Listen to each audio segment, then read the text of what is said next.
அனைவருக்கும் வணக்கம். கும்பராசிக்காரர்களுக்கு காத்திருக்கும் அதிர்ச்சி என்று சொல்லக்கூடிய வகையில் முதன்மை கிரகமும் உஷ்ண கிரகமுமாக இருக்கக்கூடிய சூரியன் ஜென்ம ராசிக்குள் நுழைகிறார். கும்பராசிக்காரர்களை பொறுத்த வரைக்கும் ராசியின் அதிபதியான சனிக்கு பகை கிரகமாக இருக்கக்கூடிய சூரியன் ஜென்ம ராசிக்குள் நுழைவதால் உறுதியாகவே இந்த வேளையில் நடக்க இருப்பதை யாராலும் தடுக்க முடியாது என்று சொல்லக்கூடிய வகையிலும், அதே சமயம் காத்திருக்கும் அதிர்ச்சி என்று சொல்லக்கூடிய வகையில் எந்தெந்த நிகழ்வுகள் அமைந்துள்ளன. அதே வேளையில் விட்டு விலகி ஜென்மராசிக்குள் உஷ்ண கிரகமான சூரியன் நுழைவதோடு மட்டுமல்லாது பல கிரக நிலைகள் அங்கு வலுவாக வலம் வருகின்றன. எனவே இந்த வேளையில் காத்திருக்கும் அதிர்ச்சி கூட காத்திருக்கும் மகிழ்ச்சியாக மாறக்கூடிய நல்ல வாய்ப்பும் சந்தர்ப்பமும் எந்தெந்த விஷயங்களில் நிறைவாக அமைய போகிறது என்பதை ஆராய்ந்து பார்க்கும் போது உறுதியாகவே கும்பராசிக்காரர்களை பொறுத்த வரைக்கும் நீங்கள் எதிர்பார்ப்பதை விட பல அதிரடியான மாற்றத்தை இந்த வேளையில் சூரியன் ஏற்படுத்தி கொடுக்க போகிறார். சூரியனின் அமைப்பு மிகப்பெரிய அளவில் அதிரடியான மாற்றத்தை இந்த தருணத்தில் உருவாக்கி கொடுக்கிறார். அதிலும் குறிப்பாக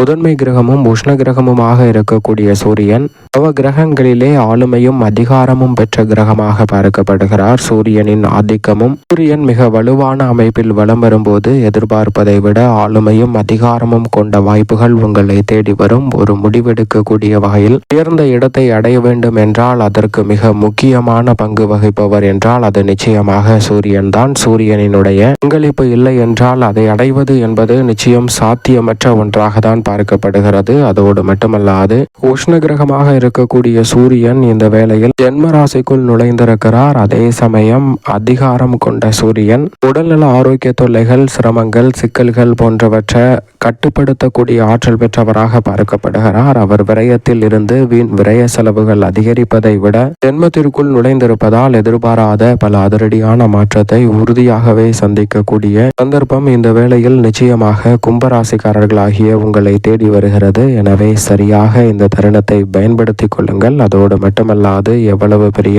காரிய தடை, சிக்கல், சிரமம் என்று இருந்தாலும் கூட அவை அனைத்தையும் ஜென்மராசிக்குள் நுழைந்திருக்கக்கூடிய இந்த வேளையில் தவிடுபடியாகிறார். ஆனால் பொதுவாக சூரியனை பொறுத்தவரைக்கும் அவரது பார்வையில் ராசியின் அதிபதியான சனி, ராகு, கேது, சுக்கிரன் போன்ற கிரகநிலைகளை பகை கிரகமாக பார்க்கிறார். இந்த கிரகநிலைகளின் வீட்டில் சஞ்சரிப்பது அவ்வளவு சிறப்பான நற்பலன்களை ஏற்படுத்தி கொடுக்காது. எனவேதான் காத்திருக்கும் அதிர்ச்சி என்று சொல்லக்கூடிய வகையில் பல நிகழ்வுகள் நடைபெறுவதற்கான வாய்ப்புகளும் சந்தர்ப்பங்களும் உண்டு. ஆனால் அதே வேளையில் உஷ்ண கிரகமாக இருக்கக்கூடிய சூரியன் விரயத்தில் இருப்பதை காட்டிலும் ஜென்மராசிக்குள் நுழைந்து பல அதிரடியான மாற்றத்தை ஏற்படுத்தி கொடுப்பதோடு இந்த தருணத்தில் அலைச்சலும் சிரமமும் அதிகரித்தாலும் கூட உறுதியாகவே கும்பராசிக்காரர்களுக்கு ஆளுமையும் அதிகாரமும் பெற்ற நல்ல வாய்ப்புகளும் முடிவெடுக்கக்கூடிய வகையில் சிறப்பான சந்தர்ப்பங்களும் கைகூடுவதற்கான நல்ல சந்தர்ப்பம் உறுதியாக கிடைக்க இருக்கிறது. அதோடு மட்டுமல்லாது எவ்வளவு பெரிய காரிய தடை, சிரமம், சிக்கல் என்று பல நிகழ்வுகள் இருந்தாலும் அவை அனைத்தையும் தவிடுபடியாக்கி முன்னேற்றம் நிறைந்த ஒன்றாக இந்த வேளையில் மாற்றி கொடுக்க போகிறார். சரியாக பயன்படுத்திக் கொள்ளுங்கள்.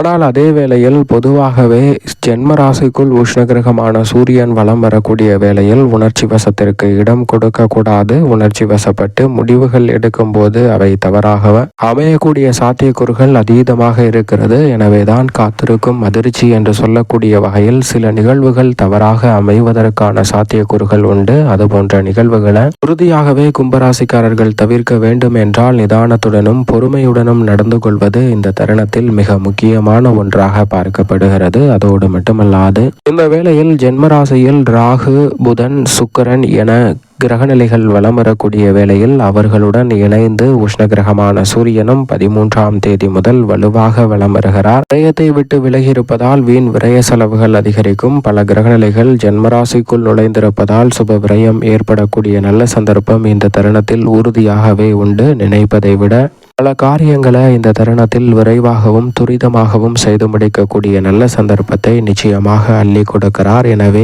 இந்த தருணத்தில் கூடுதல் கவனத்துடன் இருந்தால் பல நெருக்கடிகளையும் சிரமங்களையும் உறுதியாகவே கும்பராசிக்காரர்கள் தகர்த்தெறிய முடியும். 4 கிரகநிலைகள் ஜென்மராசியில் சஞ்சரிப்பது நிச்சயம் நன்மையை நிறைவாக கொடுக்கும் ஒரு அமைப்பை நோக்கி நகர்த்துகின்றன. இந்த வேளையில் சற்று சாதகமற்ற சூழல் என்பதால் தான் காத்திருக்கும் அதிர்ச்சியாக எதிர்பாராத அலைச்சலும் சிரமமும் சங்கடமும் ஏற்படுவதற்கான வாய்ப்புகள் அதீதமாக இருக்கிறது. எனவேதான் இந்த வேளையில் கும்பராசிக்காரர்கள் கூடுதல் கவனத்துடனும் விழிப்புணர்வுடனும் செயல்பட்டால் பல சிரமங்களையும் நெருக்கடிகளையும் நிச்சயமாக தகர்த்தெறிந்து முன்னேற்றத்தையும் வளர்ச்சியையும் உறுதியாகவே மாற்றிக்கொள்ளக்கூடிய நல்ல வாய்ப்பு நிச்சயமாக இந்த தருணத்தில் உங்களை தேடி வருகிறது. அதோடு மட்டுமல்லாது இந்த தருணத்தில் திருக்கணிதத்தின்படி 4 கிரகநிலைகள் ஜென்மராசியில் வலம் வந்தாலும் வாக்கிய பஞ்சாகமத்தின்படி பார்க்கும்போது ராசியின் அதிபதியான சனி பகவானும் ஜென்மத்தில் இருக்கிறார். திருக்கணிதத்தின்படி பாதசனியாக அமர்ந்திருக்கக்கூடிய சனி பகவான் வாக்கியத்தின்படி ஜென்ம ராசியில் இறுதி தருவாயில் வலம் வருகிறார். மார்ச் 29 முதல் முழுமையாக ஜென்மராசியை விட்டு விலக போகிறார். எனவே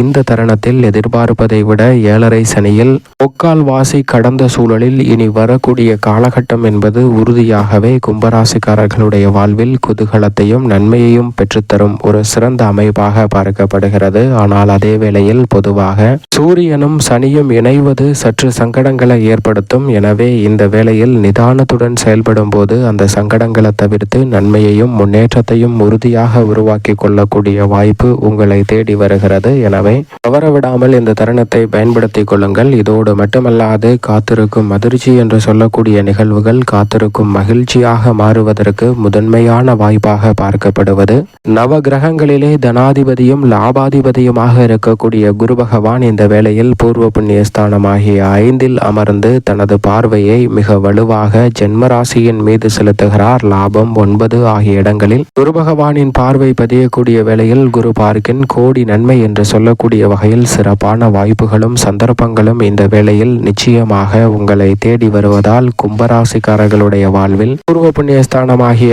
5 அமர்ந்திருக்கும் குரு பகவான் அதீதமான மாற்றத்தை ஏற்படுத்தி கொடுப்பதோடு மிக சிறப்பான வளர்ச்சியையும் முன்னேற்றத்திற்கான அற்புதமான வாய்ப்புகளையும் இந்த தருணத்தில் உருவாக்கி கொடுப்பதால் நெருக்கடிகள் அனைத்தும் கட்டுக்குள் வரும். நல்ல வளர்ச்சியும் முன்னேற்றமும் உறுதியாகவே அடுத்தடுத்து நிறைவாக சந்திக்கக்கூடிய சந்தர்ப்பம் உங்களை தேடி வருகிறது என்பதில் சந்தேகமே இல்லை. ஏனென்றால் குருவின் பார்வை இந்த 5 கிரகநிலைகளின் மீது பதிவதோடு மட்டுமல்லாது சந்திரனின் மீதும் பதிய போகிறது. எனவே குரு சுக்கிர மங்கள யோகம், குரு சந்திர யோகம் என பல்வேறு வகையான யோகங்கள் நிறைவாக கிடைக்கக்கூடிய இந்த தருணத்தில் நிச்சயமாக கும்பராசிக்காரர்களுடைய வாழ்வில் காத்திருக்கும் அதிர்ச்சி என்று சொல்லக்கூடிய நிகழ்வுகளை கூட காத்திருக்கும் மகிழ்ச்சியாக மாற்றிக்கொள்வதற்கான முதன்மையான வாய்ப்பு உண்டு. அதே வேளையில் ஜென்மராசியில் பல கிரகநிலைகள் இணைந்து சஞ்சரிப்பதால் இந்த தருணத்தில் நிதானமும் பொறுமையும் மிக முக்கியமாக தேவை. எடுத்தோம் கவிர்த்தோம் என்று உணர்ச்சி வசப்பட்டு எந்த பணியையும் செய்ய வேண்டாம். அரசியல், கலைத்துறை உள்ளிட்ட பணிகளில் அதிரடியான மாற்றத்தை நிறைவாக அள்ளி கொடுக்கிறார். விவசாயம் சார்ந்த பணிகளில் எதிர்பார்க்கக்கூடிய லாபம் நிச்சயமாக உண்டு. மேலும் இந்த தருணத்தை சாதகமாக மாற்றிக்கொள்ள சூரியனின் தினம் என்று அழைக்கக்கூடிய ஞாயிற்றுக்கிழமை அருகாமையில் உள்ள ஆலயம் சென்று தீபம் ஏற்றி வழிபாடு செய்யுங்கள். நிறைந்த நன்மை கிடைக்கும். அதோடு மட்டுமல்லாது தினமும் காலையில் எழுந்து சூரிய நமஸ்காரம் செய்யுங்கள். உடலுக்கு தேவையான ஆற்றலும் புத்துணர்ச்சியும் கிடைப்பதோடு நெருக்கடிகள் விலகி அற்புதமான வளர்ச்சியும் முன்னேற்றமும் உங்களை தேடி வரக்கூடிய சிறப்பான சந்தர்ப்பமாக உறுதியாகவே இந்த வேலை கும்பராசிக்காரர்களுக்கு நிச்சயம் கைகூடும்.